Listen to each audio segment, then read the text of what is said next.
Bienvenidos nuevamente al espacio en armonía. ¿Alguna vez os habéis sentido fuera de lugar en este mundo, considerando que la sociedad no está cuerda, que no está circulando por los senderos adecuados? ¿Os habéis sentido no comprendidos, aislados, completamente marginados, deprimidos por la situación que vive el planeta? ¿Os han quizá diagnosticado con algún tipo de extraña etiqueta, diciendo que tenéis un trastorno? ¿Habéis sufrido algún tipo de afección en la piel o digestiva? ¿Habéis buscado por todas partes respuestas, pero no halláis completamente la sanación? ¿Seguís en patrones de falta de ánimo, falta de vitalidad o incluso hiperactividad? Una necesidad de estallar con una energía que no sabéis de dónde viene. ¿Os habéis decepcionado a vosotros mismos? Bueno, si todo esto lo habéis experimentado, felicidades, porque lejos de ser un trastorno o una enfermedad, es parte de un proceso de transformación que, dadas las circunstancias, pues es necesario. Es un punto de inflexión. Vuestro alma ha llegado a un momento en el que ya no se puede soportar más la mentira, la contradicción. Entonces, la solución no es inyectarse fármacos o hacer algún tipo de terapia regresiva o contactar con algún sanador o tomar medicinas convencionales para ahogar la tristeza o los síntomas, ya sean de alergias o de digestión. La solución pasa por descubrir el alma de vuestro trauma. Ese es uno de mis lemas. Es básicamente lo que a mí me ha sacado de condiciones muy duras. Llevo muchos años investigando, muchos años de experiencia en esta y en otras existencias. Y a mí nunca me diagnosticaron con nada oficialmente. Sí que es verdad que he tenido serios problemas de salud y los doctores pues ejercieron de sabios, no diciendo pues que era un tipo de condición genética, ¿no? Lo que yo sufría con alergias, dermatitis y otra serie de afecciones porque no lograron detectar, porque en realidad lo que hace la ciencia en general es poner parches o generar eufemismos para explicar fenómenos que no comprenden, ¿no? Y tratan de ahogar síntomas por medio de medicinas. Si tienes una alergia, pues te dan un antihistamínico o corticoides y se acabó el problema, ¿no? Pero el problema sigue de fondo. Y todo esto tiene que ver con una negación del alma. ¿Pero qué es el alma? Bueno, lo he explicado más en detalle en un artículo que tenéis en el blog, un artículo extenso donde incluso especifico de dónde vienen muchas de mis maneras de expresar la verdad, porque en realidad el lenguaje es muy importante para mí. Una de mis misiones es comunicar y hacer que el lenguaje sea terapéutico. Y en ese sentido tenemos que tener muy claro lo que entendemos por alma, lo que entendemos por transformación, lo que entendemos por el mundo divino, la luz, ¿no? Todo eso tiene que estar muy claro. Y esta manera de pensar, en realidad yo ya la tenía hace muchísimos años, prácticamente 20 años. Pero claro, una cosa es pensar y otra cosa es comprender realmente lo que piensas. Porque no hay un contacto real con la realidad, a menos que nosotros vivamos ciertas cuestiones a fondo. Y a mí me tocó pasar por problemas graves de salud, sentido de desorientación, de pérdida, incluso teniendo una gran fe y confianza en lo divino, nunca la he perdido. Pero pensaba que el problema estaba en mí, que había algo mal en mí. Y fijaos, esa era una de las grandes trabas, uno de los grandes errores. Cuando pensamos que hay algo mal en nosotros, tendemos a sabotearnos, a criticarnos, a decir, no, es que como tengo esta limitación, pues no puedo encajar en la sociedad. Pero es al contrario. O sea, el problema es que tenemos mucha luz y esa luz nos hace más sensibles y por tanto más propensos a sufrir ciertos traumas. Esto es una cuestión que he estado investigando con varias personas que me lo han confirmado porque ellas también lo han vivido. Muchas de las personas que me contactáis, tanto para asesoramientos terapéuticos personales como para hacer cursos o simplemente comentando cosas que digo, bien por email o en los comentarios, a veces coincidís en muchísimos perfiles, en muchísimas características. Es como si fuese la misma persona contactándome, porque me habláis siempre de los mismos problemas. Algunos sienten añoranza de un hogar divino, no se sienten a gusto en este mundo y necesitan integrar la experiencia, evidentemente. Otros, digamos que tienen más una intención de hallar su vocación. No recuerdan tanto ese origen divino, pero sí que sienten que tienen que desarrollar algo. Y claro, todo converge siempre en el mundo del alma. El alma es la clave de la sanación no solo de la humanidad, sino de muchas partes del cosmos que han quedado desligadas. Porque como ya he dicho muchas veces, la naturaleza se convirtió en madrastra cuando fue manipulada por hombres enemigos. Y muchos seres quedaron afectados, evidentemente. En esta tierra, los animales y las plantas también sufren. No directamente por el efecto de la tecnología humana, sino por algo que viene de muy atrás. Entonces, sanando el alma humana, también sanamos a muchos otros seres, no solo animales y plantas, sino seres que forman parte de nuestro alma universal. Esto evidentemente está implicado en la noción de Adán. Adán no es simplemente un hombre o un humano, o un alma humana. Como ya he dicho muchas veces, la noción de Adán no solo recoge el alma humana, sino otras especies que también forman parte de la naturaleza adámica. Y de hecho nosotros tenemos como misión ser guardianes de otros seres e imprimirles la naturaleza adámica. Por eso se dijo, y Adán dio nombre a las especies de Adama, pero no halló ayuda idónea, porque no logró elevar la frecuencia de muchos otros seres, ¿no? Digamos que el alma del mundo, tal y como se concebía antiguamente, está compuesta de muchos seres.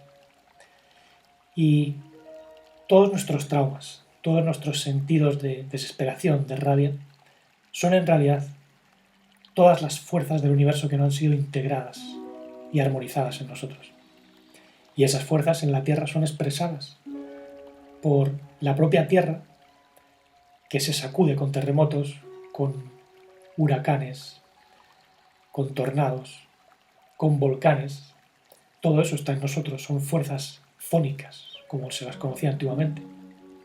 Pero las plantas también experimentan sufrimiento. Los animales se vuelven agresivos porque el ser humano es agresivo. Cuando hubo épocas donde todos convivíamos en armonía. Y antiguamente había muchas alegorías, muchas historias que expresaban el alma humana con animales. Lo veréis incluso en la Biblia, ¿no? Cuando se dice que con la llegada del Maestro Divino, pues el cordero y el lobo vivirán juntos, no habrá, digamos, una persecución del lobo hacia el cordero. El cordero es la esencia humilde dentro de nosotros que tiene que crecer y que se sacrifica de algún modo porque venimos como corderos al matadero. Eso lo expresó Isaías. Y los sufíes también expresaron muchas historias donde los animales pues juegan un papel importante porque son, digamos, la expresión de nuestro mundo interior. Entonces, lo que son los puercos, los perros, los felinos, los cuervos, expresan elementos del egoísmo humano. Había en concreto un pájaro, un ave, el pavo real, que se consideraba el símbolo del ángel caído, de Melek Taus, y es porque en nosotros existe también una naturaleza angélica que heredamos de humanidades previas y que se siente orgullosa. De ahí el símbolo del pavo real que se pavonea con sus plumas, las cuales están llenas de unos circulitos que parecen ojos. Y es porque en nosotros el ego tiene muchos ojos. Nos podemos engañar de muchas maneras. Y precisamente hoy una persona que estudia conmigo me preguntaba si los topes o resistencias que nos impiden vernos son en realidad de una naturaleza egoísta o un ego que es muy fuerte y que quiere, digamos, imponer su personalidad en el mundo interior. Y es totalmente eso, porque nosotros debemos desarrollar la personalidad divina, llena de voluntad de donarse, de misericordia, de sabiduría, de comprensión, de autorreconocimiento. Pero en nosotros también hay tendencias que están regidas por la energía de la serpiente. Una energía que no tiene medida, quiere comer, comer y comer, destruir, porque se siente completamente aislada, no transformada, se siente traicionada por un mundo que no comprende. Cuando en realidad la energía de la serpiente no es mala en sí, es simplemente un resultado de un proceso de ignorancia, de desarmonización. Y eso forma parte del viaje de autodescubrimiento, pero como hemos visto no es lo que más abunda en el universo. Veamos que nosotros tenemos una misión muy grande y es armonizar nuestro mundo interior, como ya hemos estado viendo. Y todo eso implica descubrir el alma de nuestro trauma, insisto, descubrir el alma de cada una de las manifestaciones. La sociedad artificial en la que vivimos no tiene alma. Por eso toda la educación prácticamente pues, es sin alma, desalmada. El verdadero alma es esa luz divina que pasa por una experiencia cósmica y que va recogiendo todas esas experiencias para armonizarlas. Por eso se hablaba de un alma del mundo que se expresa dentro de la humanidad, incluso del conjunto de las especies animales. Incluso las plantas, ¿no?, tienen su alma vegetativa y el ser humano las integra a todas. Tenemos un alma vegetativa en la sangre, en los pulmones, en el corazón. Nosotros no hacemos nada, es ese pulsar de vida el que nos mantiene biológicamente vivos. Pero también tenemos aspectos heredados de los animales, porque hemos heredado pues, un organismo con un cerebro límbico que rige las emociones, los animales también las tienen. Son emociones gregarias o emociones que se llenan de celos, de necesidad de imponerse. Es decir, todo eso viene de un mundo salvaje que se ha vuelto así por una desorganización. Y luego, evidentemente, tenemos elementos humanos. Nuestro neocórtex hace que esas emociones se conviertan en sentimientos muy complejos y que incluso las sensaciones naturales del cuerpo se desajusten y se conviertan en hiperexcitabilidades, como las llaman en la medicina. Aunque veréis en el artículo que os he dejado en el blog que las llamadas hiperexcitabilidades, como bien dijo el psiquiatra Dabrowski, que trabajó en Canadá, aunque él era polaco, son en realidad la indicación de unos dones, talentos que han sido reprimidos. Y esos talentos vienen del alma.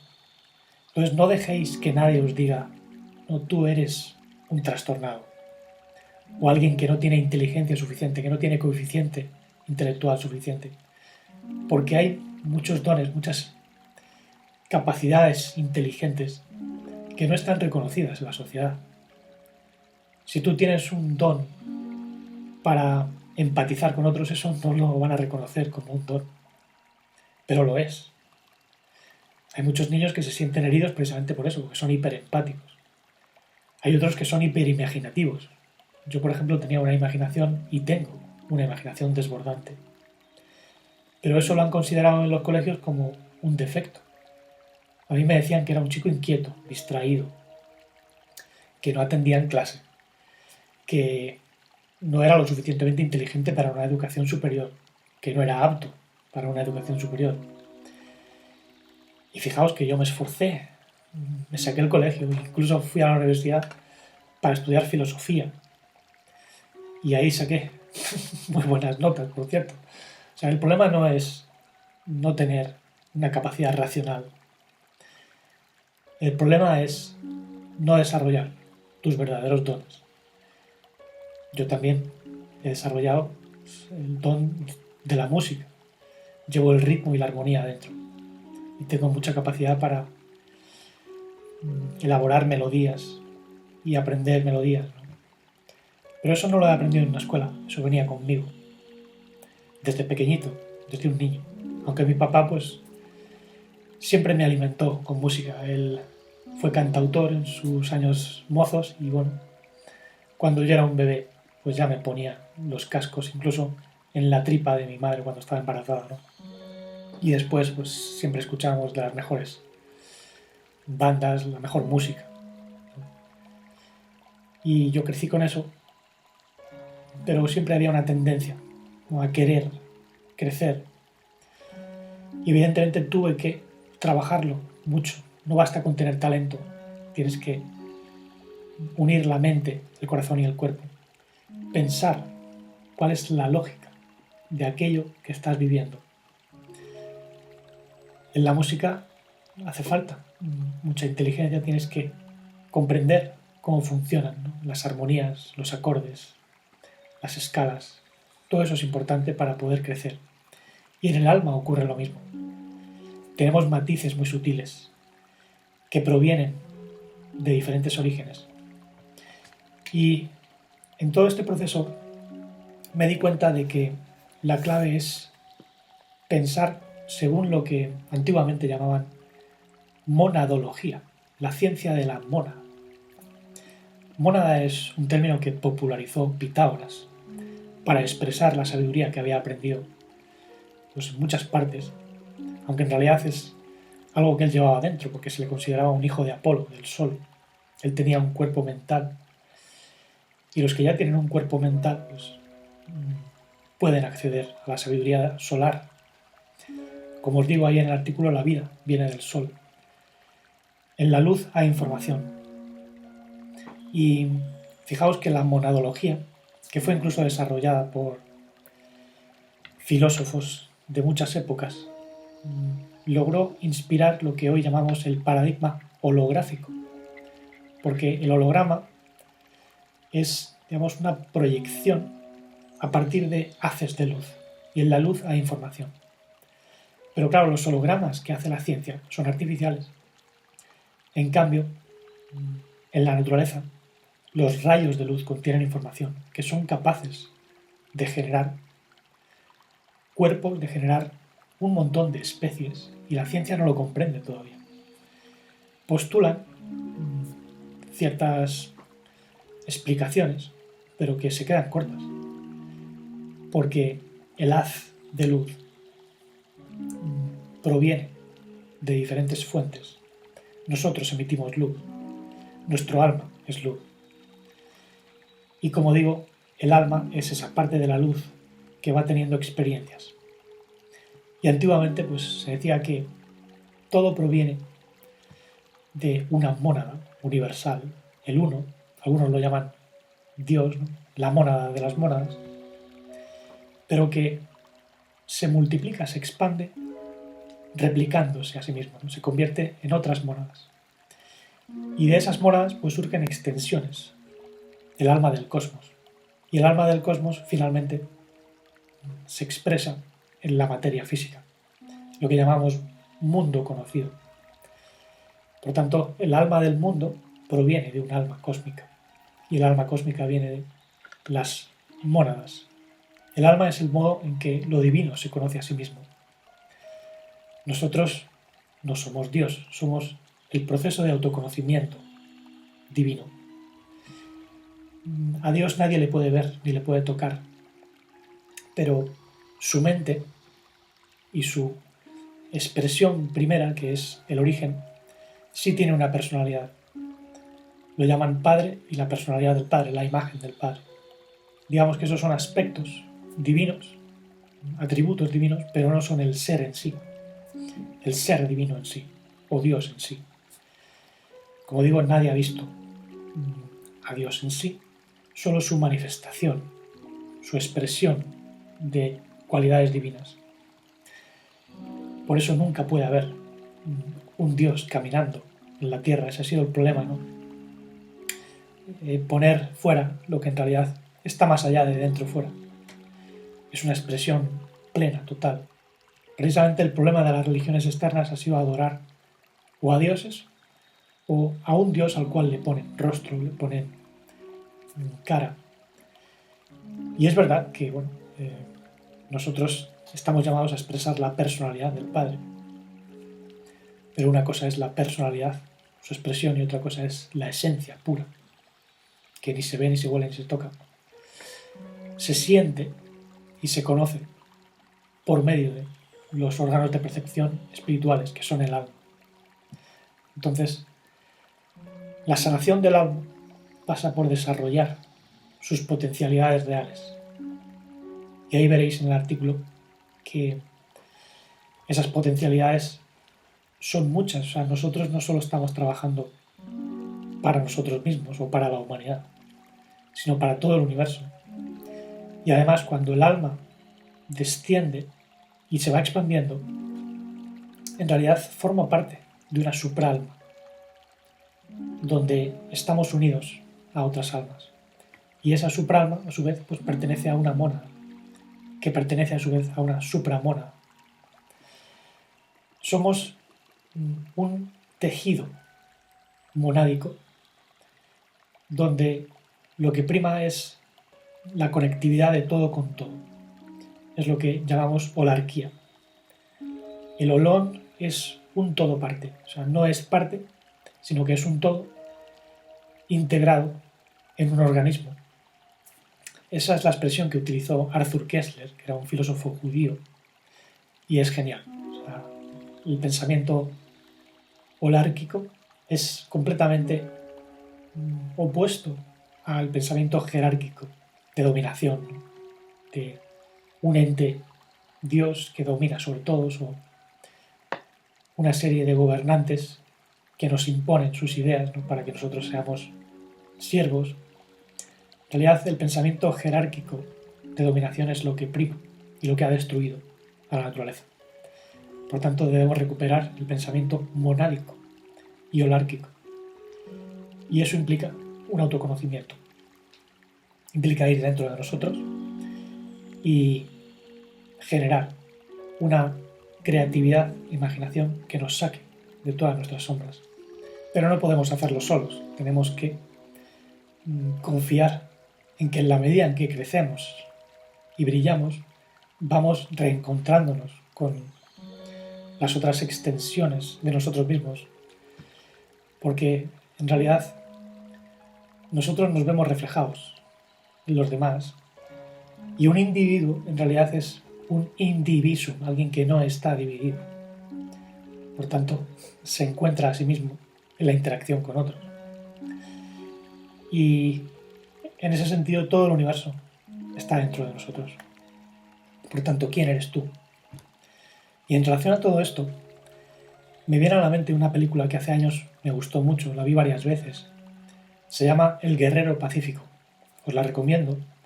Uno de los actores es Nick Nolte, que hace de una especie de filósofo de gasolinera o mentor de un joven atleta que, bueno, al principio pues tiene sus problemillas, ¿no? Sobre todo de egocentrismo.